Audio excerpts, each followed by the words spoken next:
Hello po mga kabihero, isang magandang umaga pong muli. Muli po ay nandito tayo sa ating arindo. At unang-una nga po, ang nagbibisita ako ng mga tinanim ko dito. So kahapon nga po may nakita ako na sapaw nga po ng lansones. Ay atin pong kukuhanin ngayon, pipitasin po natin. At yun nga po, ang lagi ko sinasabi, yun po ay sapaw. Kumbaga sa kung po ay patikim na lansones ngayong season na ito. Ay atin pong kukuhanin. At kita ko po ay hinog na. So nandun po sa bandang gulod na yon. Nandun po yung lansones na kukuhanin natin. At ako po ay bumabati sa lahat ng mga farmers na may tuturing po natin talagang mga bayani na yun nga po, kung wala po mga farmers ay wala po tayong kakainin. Kaya pakisupport po ang mga farmers. At doon po din po sa aking mga viewers, subscribers, mga silent viewers, at doon po sa hindi pa nagsasubscribe ay pakisubscribe po ang Biyaherong Batanggenyo. At lubos po ang pasasalamat ko po sa inyo. Kaya sana po ay lagi po tayong magsama-sama sa aking mga ginagawa sa araw-araw. So atin pong kuhanin na yung lansones na patikim. Titikman po natin ang lansones kung talagang matamis na. Yan po yung ating pitasing lansones na sapaw nga po. Tsaka po yung isang puno na yun. Yan po ay mga sapaw. Yan naman po ay ating kaya kukuhanin natin ay pangainin lamang. Ibig sabihin nga po ay patikim po sa atin ngayong season na to. At ito naman po hindi natin ibebenta at kakaunti pa. Yung isang iyon. Mayroon pang hilaw kayo. Hilaw pa. Yung Madilim. kuhain na po natin. Lansones. Buenas. Season 2022. Unang bunga ng lansones.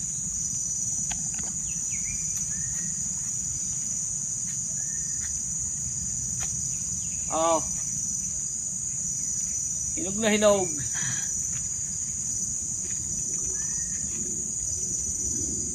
Po, may mga hilaw pa. Hilaw katulad doon, hilaw pa yun.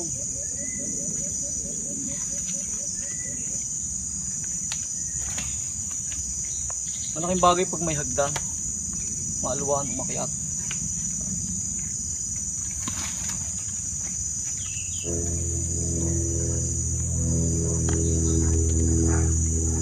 So nice.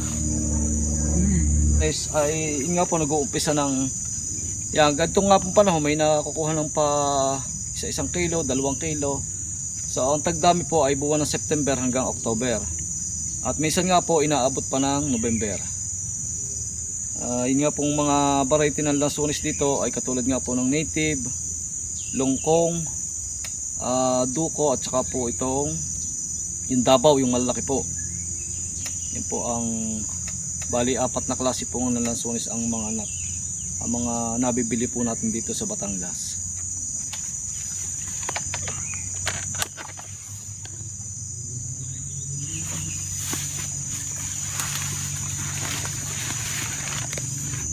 Tandahan.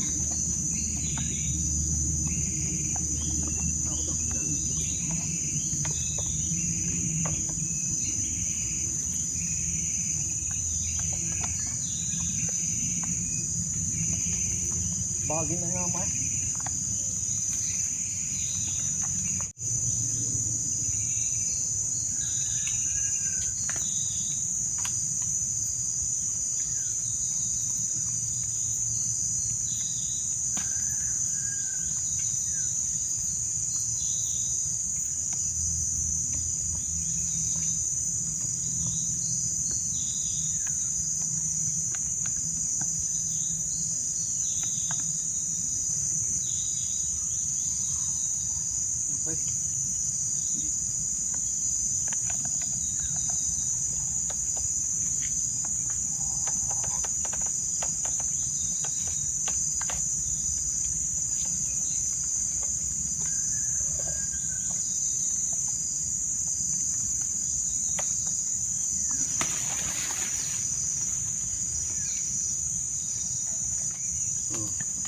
Ang dami.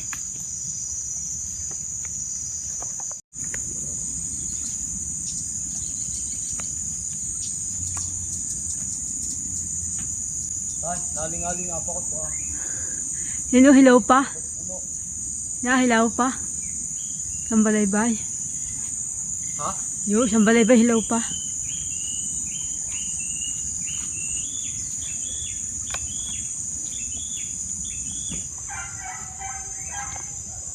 Ay, ano na mo? Wait ko. Kabutay. Lapad.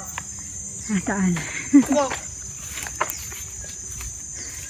Ito'y sadyang kabutihan. Ay. Lapad. Yan, lapad ah. May katiwang pa yan. Sabi ko na kay ano, kiparin buni isang araw. Kabutihan sa Jayan. Kabuting mamunso po. Ha, buting mamunso. Mamaya po natin kukuhanin.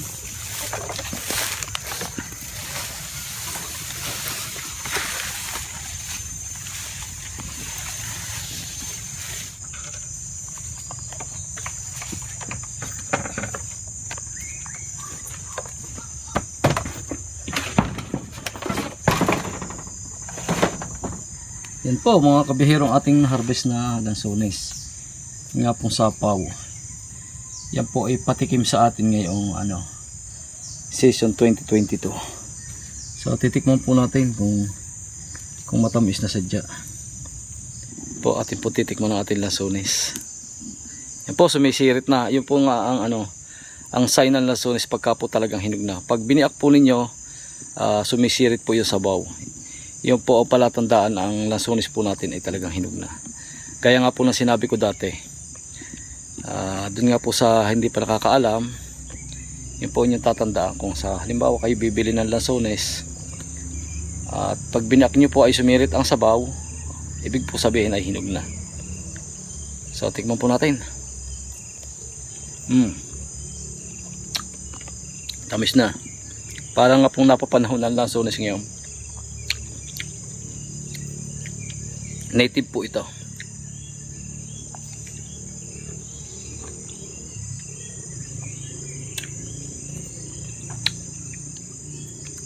Pasalubong po tayo kay Bonso Laloy. Mahilig po yung sa lansones. Kaya nga po kami nandito ni Kabihera ay binibisita nga po namin yung mga itinanim namin tulad ng talong tsaka po yung mga leafy vegetables. At yun po ipakikita ko sa inyo sa mga video ko. Yung pong pagtatanim namin at saka po yung lahat po, pagtatanim ng talong at saka po ng leafy vegetable. May nakita po akong kabuting mamunso at yung pong kukuhanin. Ngayon po ay panahon ng kabuti dito dahil buwan po ng Agosto. Yan po ang panahon ng tagkabuti dito sa gubat. Mamunso at saka po yung mga kaputing manok, kabuting uwak, lahat po nakakain yan. At yung pong tinatawag naming kabuting mamarang, by September pa po ang mga litaw noon. So ngayon po ay ang ating pong kukuhaning aray ay kabuting mamunso. Kasamahan pa itaw. O kalapad. Kalapad Tamang tama kasariwaan. Sabi po.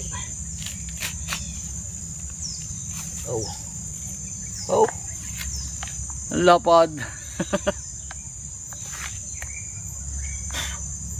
Malalaos na pero pwede pa.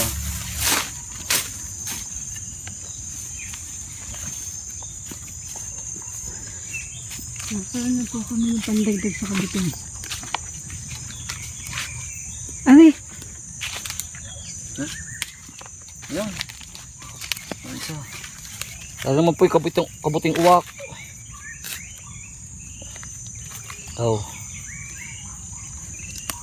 Yung pa isa, bungol. Ang dami na.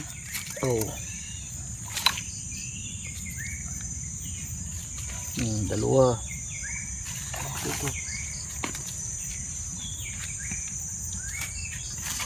Ayan po, hindi na po namin nabutan. Inabot na po ng laos niya. Sayang. Kabutihan po talaga dito. Tara na pat atin pong itatanim itong dala ni Kabiherang yung gabing native. Ito po yung mag-anakan kung tawagin.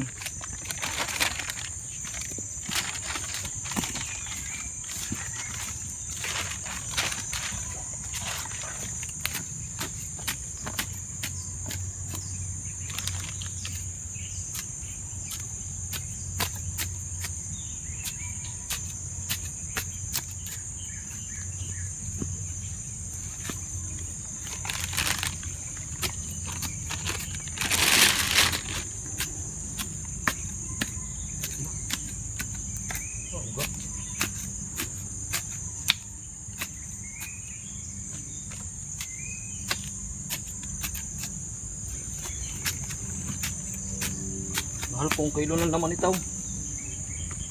Native na ganito.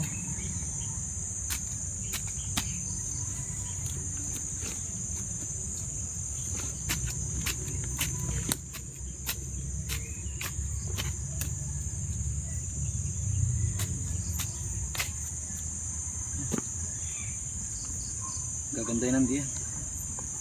Talsing ko na rin para. Ito po, update po do sa tanim natin senyorita or 45 days.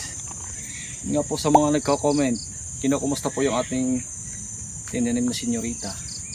Yan po, malapit na po siyang bumuwig. At yan, dami ng Ang dami ng anak ko. Dami suwi.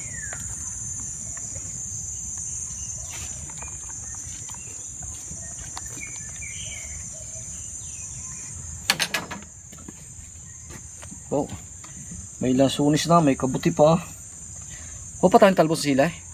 Nagkukuha nga pa ng talbos ng sila. Antayin mo ko dyan. Kukuha ko. Kukuha ng talbos.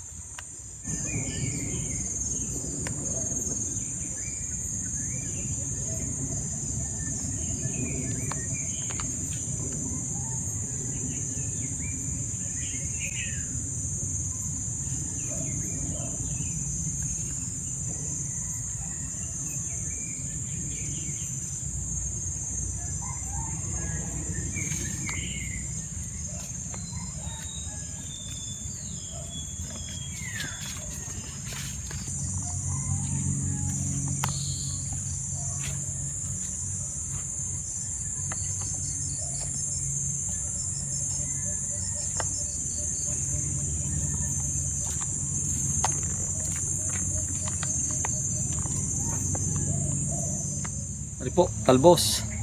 Panglahok po sa ating kabuti.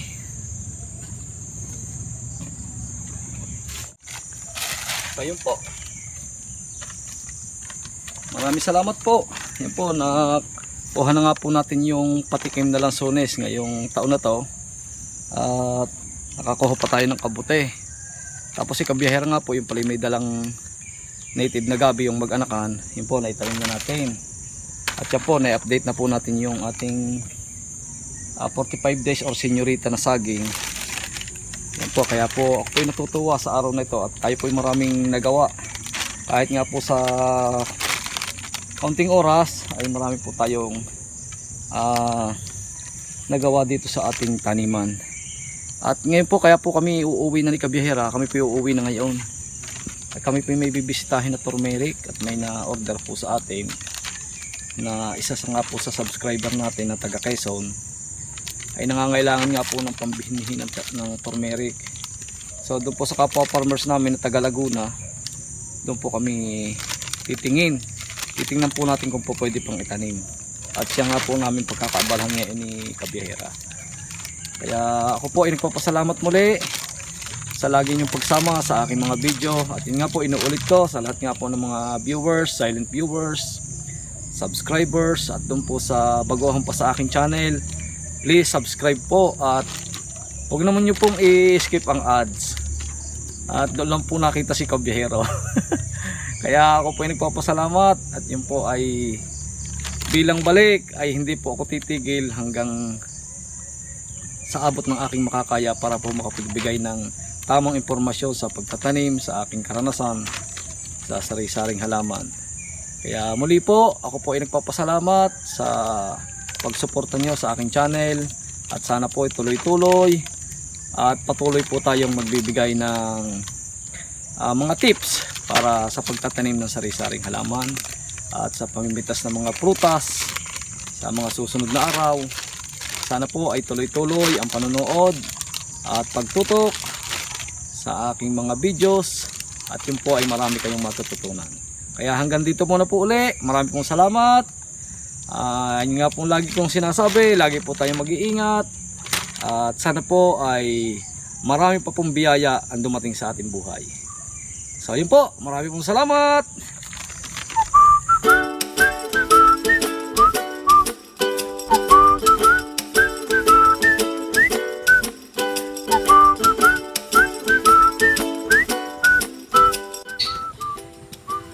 Joy.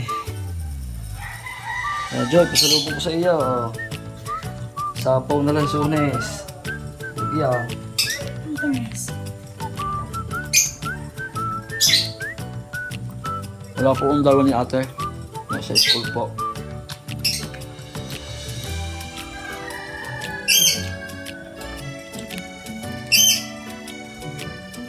Katamas. Iba talaga ang lasa ng native. Dikit ang tamis. Tumbang suma. Bon.